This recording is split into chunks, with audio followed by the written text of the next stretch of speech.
if you're a dev tool or enterprise infrastructure organization looking to grow, there is an opportunity in organic search that I believe won't be around for much longer.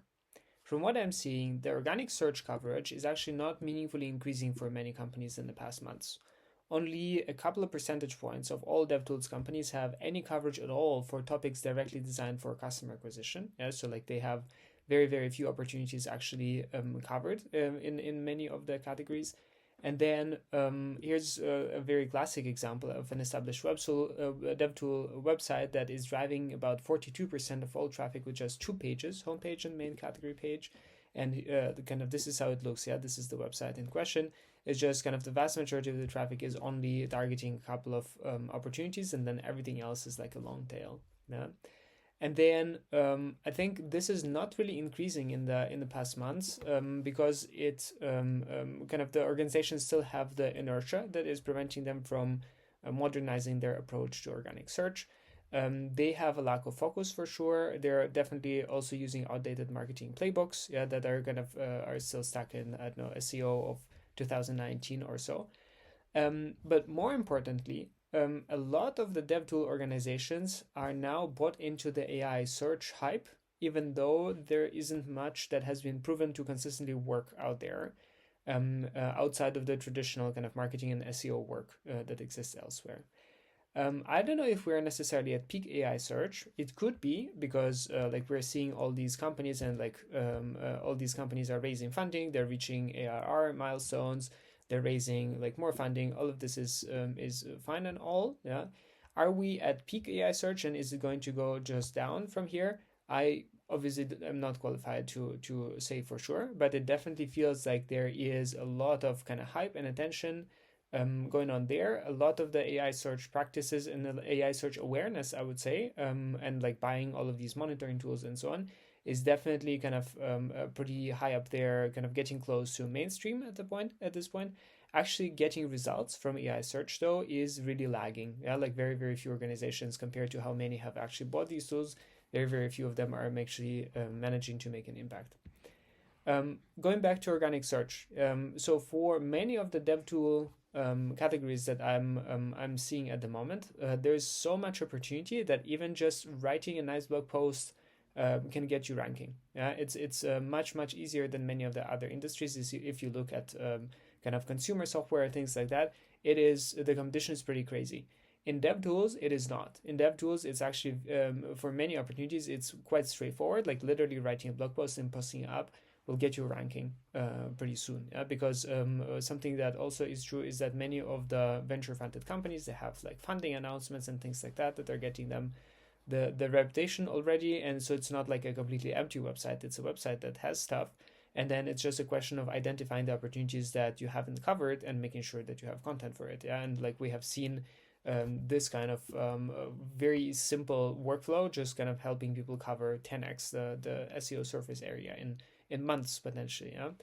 In any case, organic search rankings, and I understand that there's a lot of attention being paid to that, also kind of from the board of directors. Probably, not having an AI search strategy is probably going to look pretty bad. And I'm not saying that you should throw that out the window, but I'm saying is that search rankings tend to be pretty highly correlated with organic search rankings. And then there has been a bunch of research also that shows that AI search also frequently pulls from current market share dynamics or kind of approximations thereof. So organic search investment and general market investment is still going to reflect pretty well in AI search rankings, even if you're not optimizing for the specific tactics that are like AI search specific. And then what can potentially happen is that if you are going to just continue to ignore the search opportunity, there will be somebody, and I think quite a few people are about to realize this, and they will go hard on organic search. And what's going to happen is that later you will have to play catch up and you will pay 10x, basically, because it's going to require 10x the effort. It's going to be, everybody will realize that the hype has passed on AI search, right? And everybody is going to refocus on organic search. Maybe not everybody, but like a part of the industry. Basically, like this AI search hype, what it's causing for people to perceive is it starts to feel like investing in organic search is risky, which I think is kind of silly to think about this way, because for 20 plus years, these techniques have worked and these techniques have generated a lot of revenue for a lot of companies. And DevTools companies have decided that organic search is now risky. Yeah. And then compared to AI search that has been just around for a couple of years, not investing in organic search, I think, is risky. Not investing in organic search is risky. Yes. And yes, I understand Google search is changing, and they're releasing kind of the AI overviews is getting more prominent and things like that. But keep in mind that Google has their main driver of revenue, which is the advertising product. And currently it is not integrated into AI search. Yes. And then it's going to take probably a while for them to catch up to the point where the advertising revenue from AI search is going to match or kind of get even close to the traditional search stuff. Again, they spent almost 30 years or more working on the paid search stuff, right? And then why is this going to go away in just a couple of months? I don't think that's going to happen, right? Therefore, organic search will continue existing. Will continue paying paying the bills for a lot of people. It will continue being one of the main drivers for customer acquisition. And then a lot of people are going to realize that. I think a lot of people kind of forgot that because they were focusing on AI search and the hype there and kind of trying to figure out. And I think, yes, that is exciting. But in reality, it has not yet been kind of fully proven to drive meaningful outcomes for anyone but maybe like a handful of dev tool companies. Yeah. So if you are already at the point where you are going to consider kind of going back and having a look at the SEO basics, right, and making sure that organic search basics are covered in order to assist with AI search, or in order to just have the base that is not going to go anywhere regardless of what's going to happen to AI search. Here's kind of the list of items. They're the same ones that I've been recommending for many, many years. It's category terms, jobs to be done terms, better positioning, guides and tutorials. These categories of content creation, right? This is still going to help with organic search. This is still going to assist with AI search going forward. Generally, marketing best practice. No reason to kind of not do these. Yeah. And then what I see as a way to succeed for these opportunities when we're talking about AI search, but also when we're talking about all of these different tools that are raising tons of funding that are basically LLM kind of LLM workflows for people to generate more content with LLMs. How do you counteract those? You focus on writing intelligent content that is not AI, right? So actually like speaking to the customer and speaking to their pain points and speaking to their to their challenges and limitations, and kind of doing your best to like not follow the AI structure and not kind of do it the way that AI is telling you to do it. Yeah, it's kind of introducing taste, introducing kind of all of the writing best practices and investing some serious effort into this. Something else that you can consider is going beyond just words on page. Yes, a lot of companies are just going to focus on publishing blog posts, and maybe they have like one illustration that they picked from Unsplash or something like that. Yeah, but there is a lot that you can do beyond that if you're looking to like really compete and really stand out.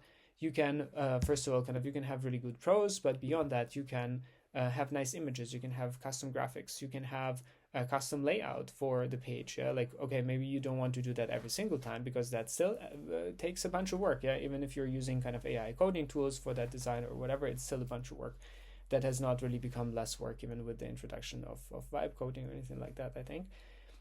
So basically like thinking about the various formats and potentially adding video into the mix, things like that. Yeah. Something that I've been talking a bunch about recently is promotion, right? And the fact that a lot of companies are just kind of writing the content, just publishing it, and that's it, and forget about it, and basically have Google try and do the work for them. But it doesn't really work that way. Yeah, you still need to put in the effort to at least kind of promote things on social and post it on different communities, and perhaps send it to people directly, incorporate it into your email flows, whatnot. Yeah, like maybe you want to advertise it as well and drive people that way. That's fine. Something you can also think about is learning how to write for a cold audience, because a lot of the DevTool blogs are stuck in this mode where they are just kind of writing for I guess to themselves and then to the audience that is most engaged. So like the blog will talk about new features and changes in features and very subtle details that have recently changed, which, okay, are probably relevant to existing customers that really care. but are not really that important to a cold audience that has never used the product. Yeah, so thinking about the writing that you're going to do here, structuring it for somebody that has not really engaged with the product before, but also not being such kind of not focusing too much on the basic content, right, and actually getting into advanced things, intermediate and advanced things as well. Understanding value proposition, why people buy. Yes, this is kind of what keeps this cold audience content interesting, right? Is because if you're just kind of talking about features and things, then that's fine, but that's not really going to get people interested, right? What is going to get people interested is understanding, kind of explaining your value proposition, how exactly it's going to make their problems go away, right? And a lot of companies are not really doing this. A lot of marketers don't really know how to do this in blog posts. So, and then using customer proof has been something that has always surprised me, how little this is being done. Many DevTools companies have kind of logos on their homepage of all of these different customers. They have case studies and so on. But as soon as you ask them to incorporate some of that customer proof into the blog posts, and everything falls apart. Yeah, and it's like, why? We don't really know how to do that, right? And we don't really know what we have. So basically taking that customer proof and extracting it from like this separate section that is owned by product marketing that sits there with just the customer stories on the side, and actually trying to incorporate stories from real customers into the content, right? And kind of reusing examples is fine, like and attaching different examples of different use cases to the actual customer stories, things like that. Like, so incorporating customer proof into the rest of the content that you're producing. So this is why I think there is an opportunity on SEO these days, yes, because a lot of people are out there chasing the AI search hype, but then also there's kind of some structural things which are kind of stuck at the moment with how people are approaching organic. I don't think this is going to be around forever, because a bunch of people, I think, are about to realize that this opportunity is there. And I think you should go after it now, because otherwise somebody else will, right? And you will have to spend like 10x in your space to try and catch up after that, and put in 10 times more effort. And then I offered also some ways that I believe are optimal for actually succeeding at these opportunities. Good luck.